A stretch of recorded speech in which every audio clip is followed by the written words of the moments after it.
So we got the green light to start the session. All right. So hello, everybody, and welcome to the 4th ELT International Conference 2024, room number 2 session. Our first speaker is Ms. Nabeeha Tahir, and the title of her presentation today is Unveiling the Impact of Prompts on ChatGPT in Educational Settings. I think that is a crucial topic, and I think it's being discussed around all campus right now, whether in schools, universities, and I'm personally very excited to listen to the presentation. I'm about to give the floor right now to the presenters. Just before we start, one more time, please, I do request all the attendees to keep your mics mute throughout the session and your camera off. If you've got any questions throughout the session, you can keep them in the chat box. If not, then you can write them down and wait till the end of the session, and then you can open your mic and the speaker will address them. So welcome, Ms. Nabeeha Tahir. The floor is all yours. You can share your screen right now and yeah, go ahead. Thank you.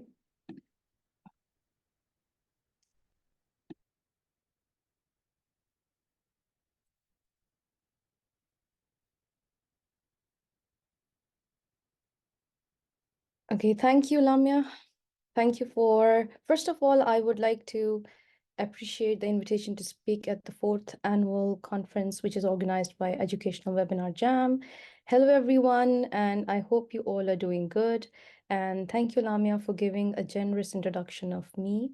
Today, I will be talking about unveiling the impacts of ChatGPT prompts in educational settings.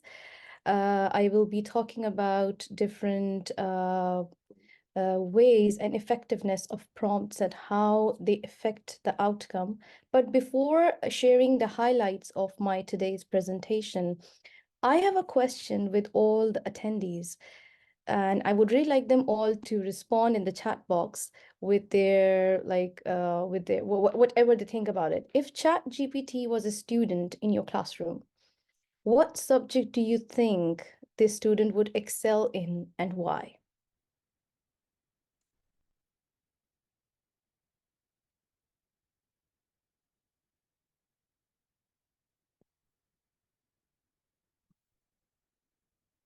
Plagiarism.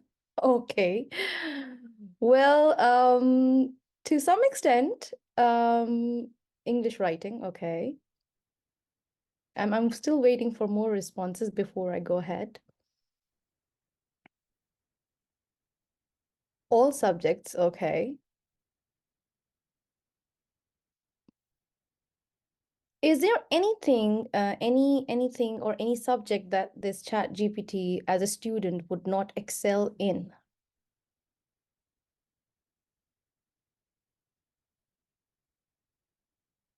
Any idea or any guesses or it's just an idea, except social emotional learning. Yes, I do agree with that. Creative writing. No, I think so. It has the ability to do creative writing because when it was programmed or it was trained, it had that ability.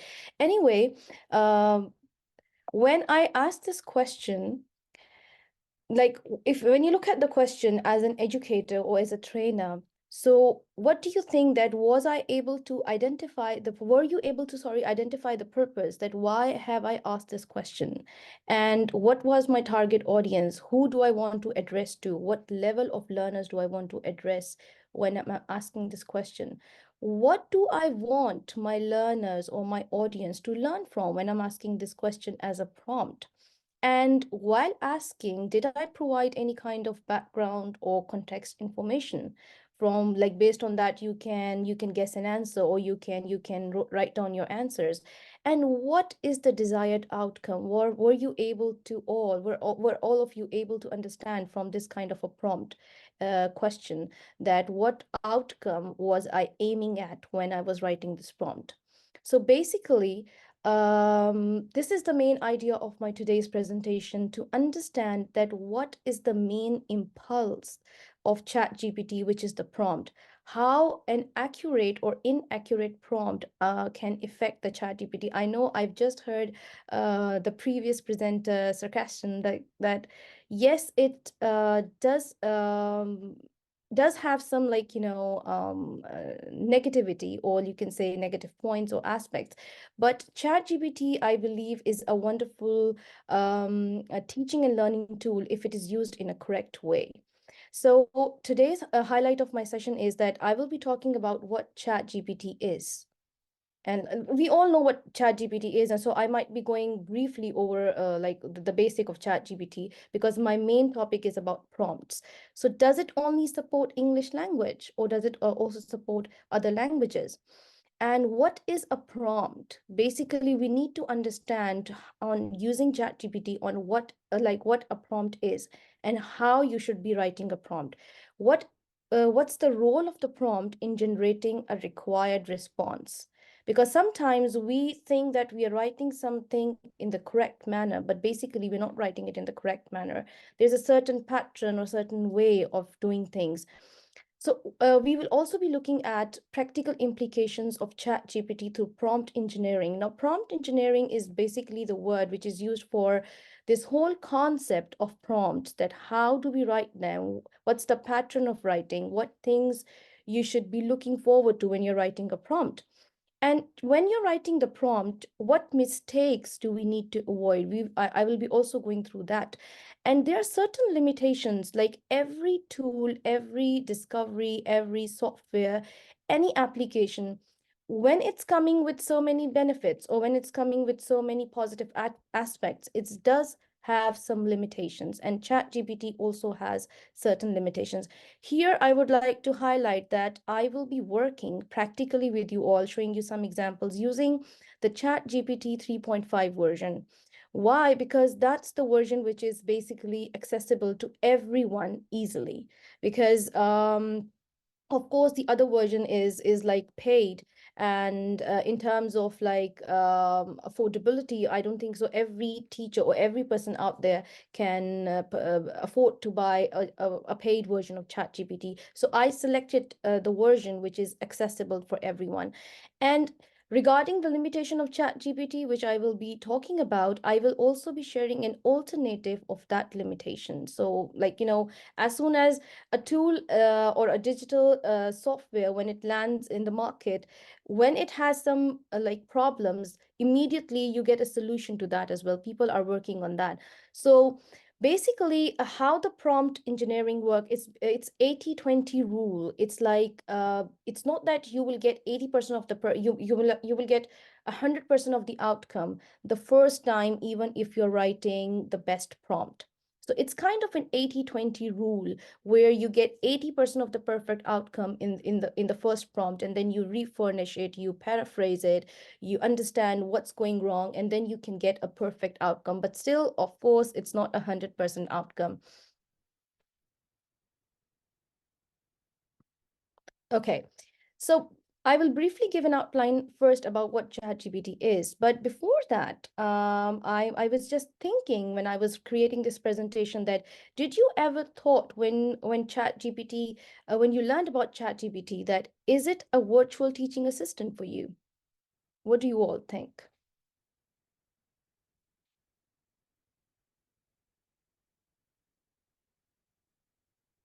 Have you ever considered ChatGPT as a virtual teaching assistant, someone who is there to help you immediately in your task or any kind of activity you want to do? What do you all think? Okay, not really. All right, many times. So when you have, for example, if you have an assistant working with you, so what's the first thing you should be looking forward to when you're working with your assistant is the instructions, that how do you give the instructions? Those instructions in ChatGPT are basically the prompts. So a quick brief outline, because I know you all must have read a lot about ChatGPT so far now, because it's more than a year that it's being talked about and in being used and utilized by every person out there in every sector. So ChatGPT is basically an AI language model and tool. So it generates a unique human-like output, and it's as if it's using natural language process techniques. It uses the information, the data set which is available on the internet. And then if you write a question or if you write a statement or a prompt, it gives you answers just like as if you're having a conversation or interaction with someone. So it's trained or it's programmed on large data set of human conversation, which allows it to generate responses that are just natural. Like you feel as if you're talking to someone, you have an idea, you share your thoughts with someone, and that other person is replying you. But basically, this AI tool or any kind of AI tool was never new, because it was being operated, or you can say it was part of our lives from a very long time. Specifically, if I talk about the iPhone, which has voice-enabled virtual assistant Siri. So Siri was like the virtual assistant from 2010, and we have been using it. Or Google Maps, which is using AI and machine learning to find out the best route for you, to find out where you find less traffic, and it gives you the fastest route available for your destination. So these kind of tools were not new. But the thing was that, like if I'm talking about iPhone, like I'm talking about Siri, it was not accessible to everyone, and it was only limited on a mobile phone. And in terms of affordability, not everyone could easily afford an iPhone. So, but the difference in ChatGPT and Siri or any other AI tool is that it's easily accessible and it's largely available globally to every person. And the reason that why ChatGPT is a huge breakthrough is because everyone can access it free. And you like, it's not about that if you can afford or if you cannot afford, you can use it or you cannot use it. So it is used quite comprehensively in every sector of life now. Unlike other AI models, which can only generate short text, ChatGPT has the ability to generate an entire set of paragraphs. It also supports 95 languages. However, it's based on how often the language was seen during the model's training, because the last training when the model was given was January 2022. So it has that limited set of information up to January 2022.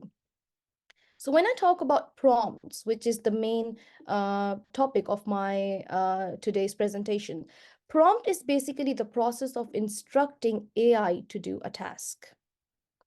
So something went wrong. Please try again. Oh, I'm sorry, it's my phone. A prompt can be, what can be a prompt basically? Prompt can be a message. It can be a question, it can be a statement, or you can even request, or you can give a set of instructions that I want you to create this, I want you to do this. Or it can be other inputs. Other inputs can be, for example, you're saying that you want to create a form or you want to create a table, which I will be showing you practically like in a couple of minutes. So what is a prompt and what's its role in generating required responses? Prompts play a crucial role when you are using ChatGPT, because it helps ChatGPT to understand and respond accurately. Because if you're using incorrect terms, if you're using incorrect phrases in questions, statements, or instructions, it limits the ChatGPT's ability to provide you the answers. So this basically the whole phenomena, that when you write the question accurately with proper language, proper pattern, proper sequence of writing the question or instructions, and ChatGPT is receiving those and giving you the required answers, this whole phenomena is called prompt engineering. So ChatGPT conversation is basically framed on the basis of message it receives. Like for example, if you have a virtual assistant, or sorry, not talking about virtual assistant, if you actually have a physical assistant working with you in class, like we do have usually in kindergarten level. So if you're not giving correct instructions, to your assistant, or even when you're teaching students, if you're not giving them correct instructions, they will not be able to give the desired outcome which you as a teacher are looking forward to. So this is how the same pattern is for ChatGPT. You need to give correct instructions or statement for it to interpret and give you the desired answers. If you're not doing that, obviously it will only give you answers based on what it's programmed or what it understands or perceives that what you're asking for. Now, there's a certain framework on how you have to write a ChatGPT prompt. It's not like a conform, it's not like a fixed framework. It's basically something I designed when I was working on ChatGPT. So the first thing is, when you are writing a prompt, you have to define an objective or scope. Like when I was asking you the question initially in the start of the presentation, that what do you think, if ChatGPT is a student, so what kind of student it will be? So what was my objective? What was my scope? So so as a teacher or as an educator, or if you're working in any sector, you have to define your objective. What kind of outcome you want? Why are you writing this prompt? Then the second thing is, you have to specify your audience. In terms of because this is like, we are addressing mainly for educators or teachers, what kind of audience you are, like, you're going to be creating this lesson for. Are you creating it for low level learners, or are you creating for beginner level? Are you creating it for primary, elementary, secondary, or advanced, or and university students? Or even, for example, if you have a group of workers, like they're working in your company and they have different kind of duties, so you can specify your audience based on your needs. So this is what you have to define as a teacher. Define your task. What do you want to do, or what task do you want ChatGPT to create? For example, you're teaching vocabulary related to ecosystem.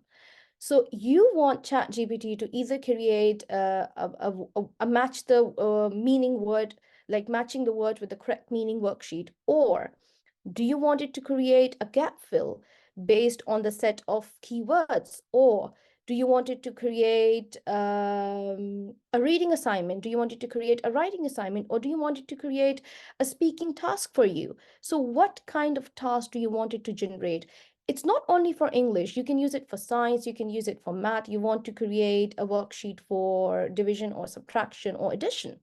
Do you want to create a task for fractions, or do you want to even create a game for teaching fractions or anything about science? So it's basically, you as a teacher, you have to define what your task is and what do you want to achieve from that task.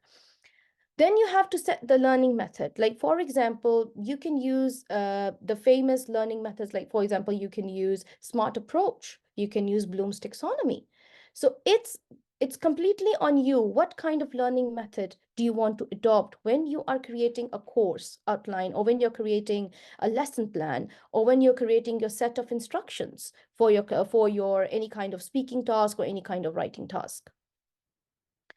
Enhance the context. Now, by enhancing the context, I mean here that you have to elaborate. Sometimes, and it's best, not sometimes, I would say it's best that you give examples when you're writing your task, or when you're writing the prompt. You have to give an example that what kind of outcome you're looking forward to. So by enhancing the context also, when I will be talking about the limitations, I'll give you an example that why the context is important in terms of languages as well. So I'll give you that example when I will be on that slide. You have to select the keywords as well. Like, what kind of words do you prefer? Or like, for example, you want to create a table, you want to create a flow chart, you want to create a worksheet, you want to create not a graph, because it doesn't create a graph. You want to create any kind of activity or game. So you have to select the keywords. And specifically when you're teaching vocabulary, this is what I have experienced in my teaching, that it's always best that if you write the vocabulary words you're looking forward to in teaching, because that gives you more accurate outcome. Provide the additional input data. Like, for example, like you give like bullet points, like I want to create a worksheet with these points in my worksheets, which I will be showing you practically in my next slide.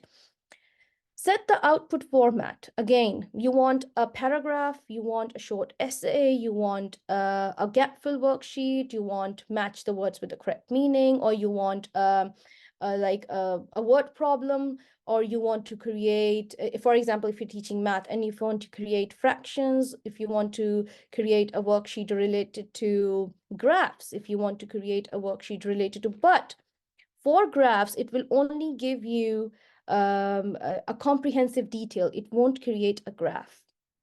So you have to select everything, but in a proper pattern, and you will get your desired outcome. Then you can validate the prompt. You can even say by writing the prompt, you can, after that, you can write on the ChatGPT that validate the prompt. It will tell you that whether your prompt is right, you're covering all the aspects, you're covering all the features to get a desired outcome. And then you submit. So this is something which I guess we all as educators are struggling with. Prompt accuracy basically saves your time. It saves you from the last minute of anxiety or frustration. Like, for example, you have to quickly create an extempo activity or worksheet. So you have your idea, but of course you're having short time. So you just write your idea. You have your objective. You specify your audience. You define your task. You set your learning method, and in the end, you can get a quick activity or worksheet, which is very efficient way of working in the classroom. Now let's look at some practical examples of using prompts in ChatGPT, like how accurate or inaccurate prompts can affect your outcome. I'll share my screen.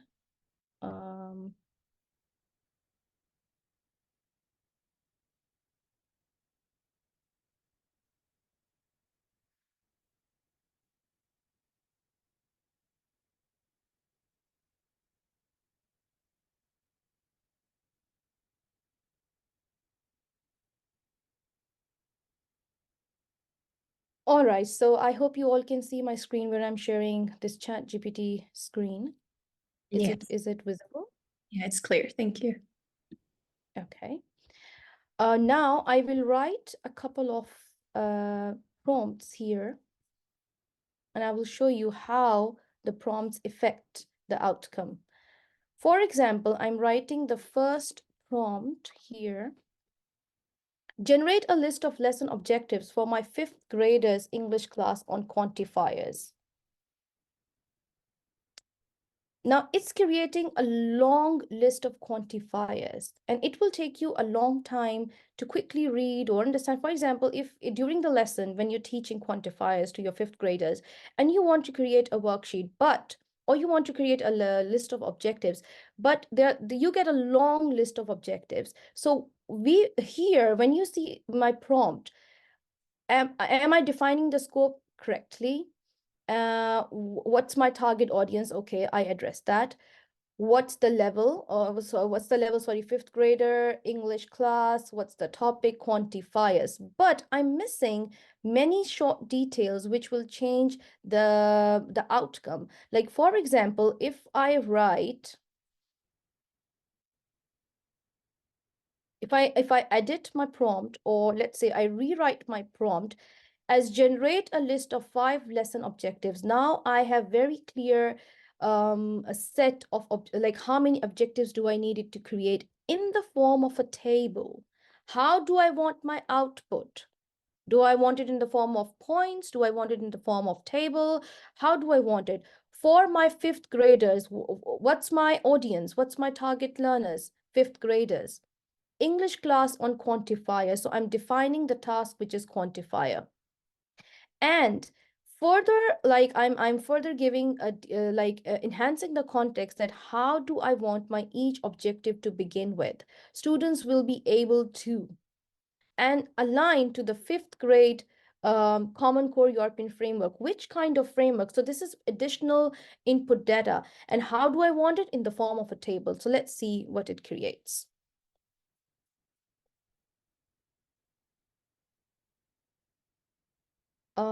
Okay. One second.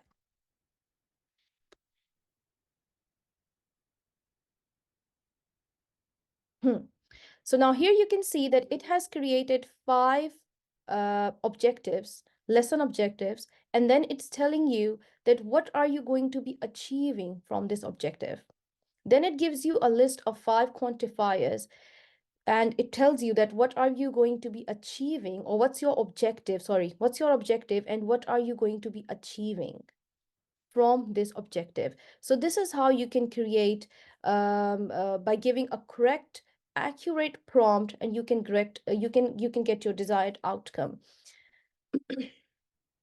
Now let's say, for example, I define my learning method in my next prompt.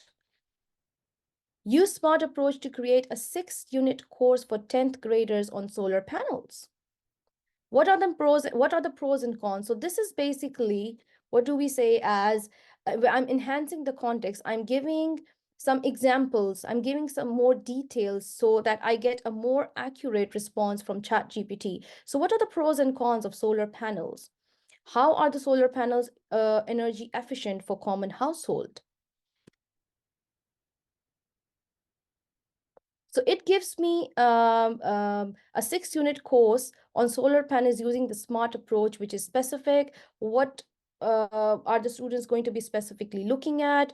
What what ideas are measurable, achievable, and relevant and time bound? This unit will span 2 class sessions. Also tells you that in how many class sessions you will be able to cover this topic or this unit.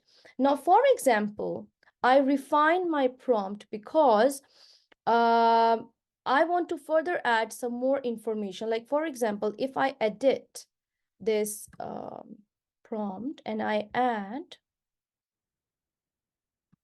enhance my context because I want my students to do some experiments as well to learn about solar panels. So what do I do here? I add, the course should also include ideas for experiments that can be carried out with students. So here, as you can see, in each unit, it's giving you specific, measurable, achievable, relevant, and timer, like all the SMART approach. And it's also giving you experiment idea, that how you can do an experiment based on your learners, which are of 10th grade. In each unit, it's giving you an experiment idea as well, that how you can carry out experiments to teach solar panels. So the more specific, the more accurate you are in your writing your prompt, the more, like, for example, I'll give you an example from a very common life. Like if we get sick, when we go to the doctor, if we don't tell the doctor accurately that what we are going through, or what is the problem we are facing, what kind of infection do we feel we have, so the doctor won't be able to give you the accurate medicine.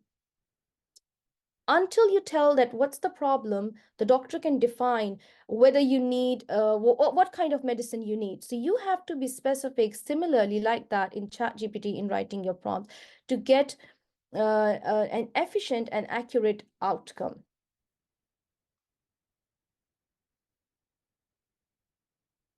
Now here, let's do one more.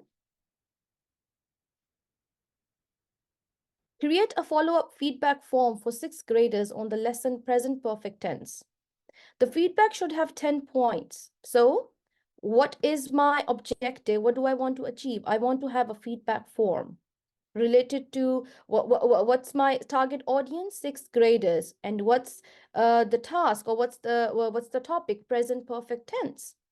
And what do I want? What outcome do I want? Or what's the output? I want the feedback should have 10 points and should be graded from 1 to 5, with 1 being strongly disagree and 5 strongly agree. Sorry, I had to go scroll down. Yes. But it's only giving me feedback form in the form of points, which makes it a little more complicated to work on, or to copy paste and to share it with your learners. Like, for example, I refine this as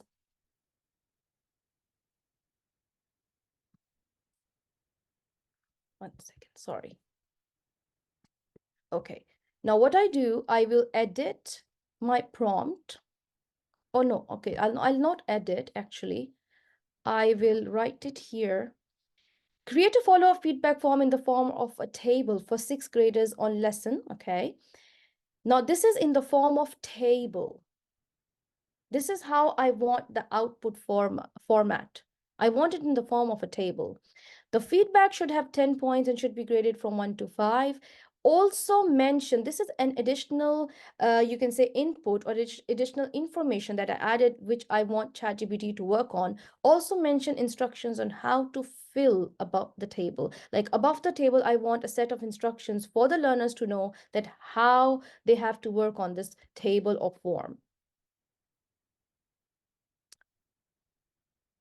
So as you can see now, it has created a table with instructions and its feedback statement and 1, 2, 3, 4, 5. So it's a complete perfect form of table which it has created based on the prompt accuracy. The more your prompt is accurate, the more it's defined, the more wonderful outcome you can get. And the last prompt I have is this one. Prompts has no limit. I can create a whole bunch of prompts, but because of time limitation, I just only selected a few of these topics, starting from the basic, going to the intense prompt. Create a rubric for my 12th grade learners on speaking tasks on digital tools in education. Okay. It did create a rubric for my 12th grade learners on speaking tasks on digital tools in education, but how can I make it more specific? I can make it more specific by adding that for example, I want to create a 5-point scale rubric, although it created a 5-point scale rubric, like from excellent, good, satisfactory, needs improvement, inadequate.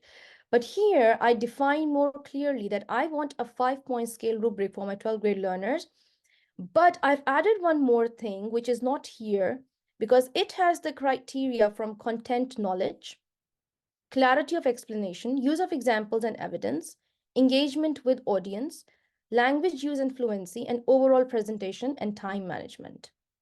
But I want ChatGPT to create a rubric where it's assessing also that what resources were included or what resources were used when the speaking task was being organized. So I say create a 5-point scale rubric for my 12th grade learners on speaking tasks on digital tools in education. The assessment criteria should also include resources used while preparing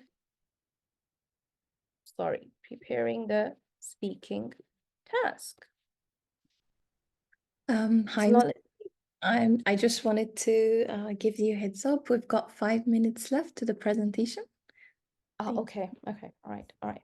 So thank you for the heads up. So now it has created a rubric on task on digital tools in education. Now there's one more very quick one, which I really want to show. Okay. Now, this one, where I say, I want ChatGPT to provide me with 6 bullet points on volcanic eruption, also share video and visual links related to the volcanic eruption. Now, the limitation here, because I have to wind up quickly, so the basic limitation of ChatGPT, although it has many limitations, it cannot think, you cannot say, what do you think? You cannot say, give me your opinion, because it is programmed to only get the data from internet and provide you the information based on whatever query or question you're asking. But it also has the limitation, this 3.5 version has a limitation that even if you ask it to provide you a hyperlink or a link for a video or visual, you're not able to click it. You can copy it and you can then paste it in your web browser to find out that video or visual. But there's one alternative which I would really like to share with all of you today is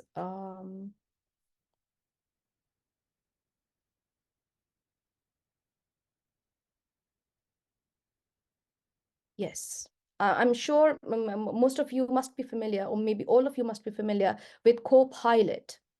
Now, Copilot is a very, very excellent alternative of ChatGPT, which can help you to add visuals, or even if I write the same question here in Copilot, is basically programmed by Microsoft.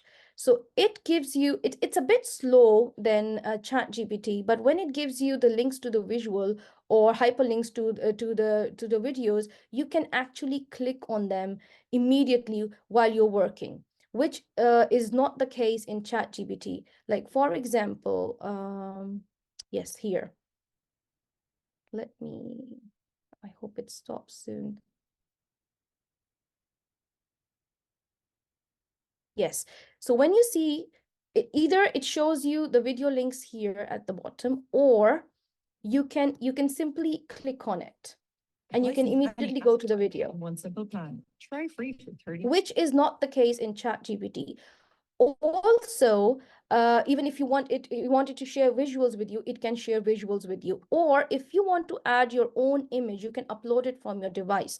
Like, for example, I have, sorry, here, I have this illustration. And I say, can you explain this image in simple language for grade 1 learners?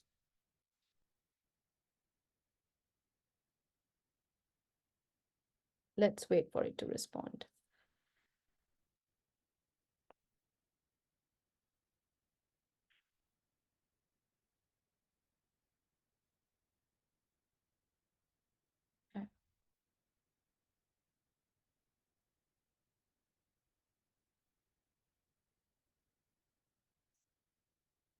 I think this personal assistant refused to respond. Oh no, finally it did. Okay, so yeah. So,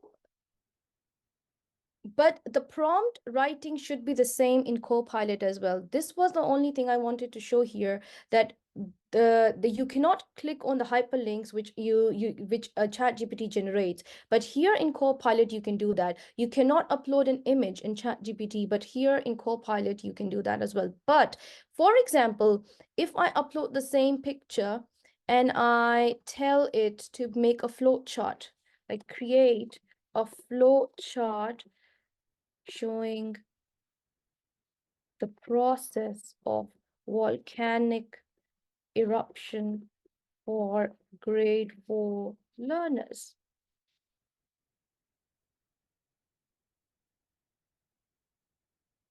Because it because it does not have the ability to create a flow chart, so it will give you a detail in the form of points. And also one very quick thing about the prompt writing is that you shouldn't be writing more acronyms, you shouldn't be writing more slang language, or you shouldn't be writing more of a lot of details. 2 or 3 topics shouldn't be mixed in one prompt, because that is the limitation of ChatGPT, or it might not give you some accurate information, or it might give you scattered information, which is not your desired outcome as a teacher. Thank you. Thank you so much, Ms. Nabeeha. That was very informative, and I'm sure I'm going to start actually trying that for my next conference. Thank See how you. it goes. All right, everybody. Now you have a chance for asking any questions. If you have a question, you can simply open your mic, open your camera if you want. And if you have another question that you'd like to leave in the chat box, please, you can leave it. We've got a question from Sunil. He's asking, can chat Copilot also explain something from a YouTube video? Yes, it can. It Oh. can. If there's time, I can show that it can. It gives you a list of videos when you're working on Copilot, and also if you want, you can say, can you explain the video in the form of a transcript? So it can. It's a very good alternative because obviously ChatGPT is more advanced in the version 4, but of course it's not accessible to everyone, and Copilot is a good alternative for that. Yeah. All right. Great. Okay. Does anybody else have got any questions? Everybody's seems that they've really enjoyed the session. Oh, thank you. Right. There's one thing I wanted to. All right. Ferouz, he's raising his hand. So go ahead, Ferouz. You can unmute yourself and ask your question. Good afternoon. Am I audible? Yes. Yes, you're audible. Okay. So my question is about ChatGPT. Well, I was in Thailand recently for holiday, and I started using ChatGPT very actively because the place where I work in China now, in the whole country, ChatGPT is blocked. So out of curiosity, I kind of played around with ChatGPT and I fell into it, So I have a great love for ChatGPT. Now, I was very critical of ChatGPT, let's say last year, but this time around, I found tons of ways of exploring ChatGPT in the way we teach. Especially, I teach here an Australian English course known as VCE, and I have to teach movies and literature. And just I popped the question into the search engine. Let's say my question was, how do I teach Sunset Boulevard to Chinese students who are demotivated or less enthusiastic about Hollywood classics? My question is very specific that you can't just get the answer from Google, but ChatGPT generated some impressive responses. My question is, you've been comparing Copilot and ChatGPT. Have you used ChatGPT yourself till now? And if yes, can you share your ways of using ChatGPT in improving your class and the structure of your class? I'm not talking about the content, but the structure. Thank you. You're welcome. Thank you for your question. First of all, personally, I am a very old school of thought person. To be honest, I do agree with our first keynote speaker. Personally, I never liked ChatGPT, to be honest, because it really it makes you dependent. It's not making you independent. It's not giving you a time to think and to find out your hidden abilities. But yes, I did use specifically because basically right now I'm currently teaching privately to some young students, grade 3 students. I'm teaching them math. Math is not my core subject. But when I started teaching them, that was when I took help from ChatGPT in creating worksheets or in even in understanding few of the fraction word problems. So how I made my class better by using ChatGPT, to be honest, I did give a presentation on ChatGPT when I started teaching them like last month when I was teaching them math. But personally, I prefer using my own learned skills, which I acquired when I did CELTA, when I did teacher training course from Nile, because um, but if you're using it properly with proper prompts and proper method, yes, you get the desired outcome. And I did use it for my lesson planning. I did use it for my 7th grade learners when I'm teaching them science. I did use it for understanding the experiments and different kind of phenomena of science. But again, I completely do not rely on that, to be honest. I'm more into research. I incline more towards research papers and to find out information and then create my lessons. Though it's very good for new teachers, to be honest, because when you are a new teacher, it's natural to get panic. It's natural to get frustrated when you're not able to find out a proper worksheet or to create any idea. Yes, it's really, really good to implement that as a new teacher. But again, I would never recommend to completely rely on that. You have to believe in your own abilities, which you have learned. I hope I answered your question. Thank you. You're welcome. All right. Thank you so much, Ms. Nabeeha Tahir. It was a pleasure having you here. Thank you for answering all the questions. Thank you, everyone. Thank you for listening, and thank you for attending this session. Thank you so much. Thank you, Nabeeha. We really appreciate you joining us today. Thank you, Maria. It's a pleasure to have you as always. Thanks. Bye. Thank you.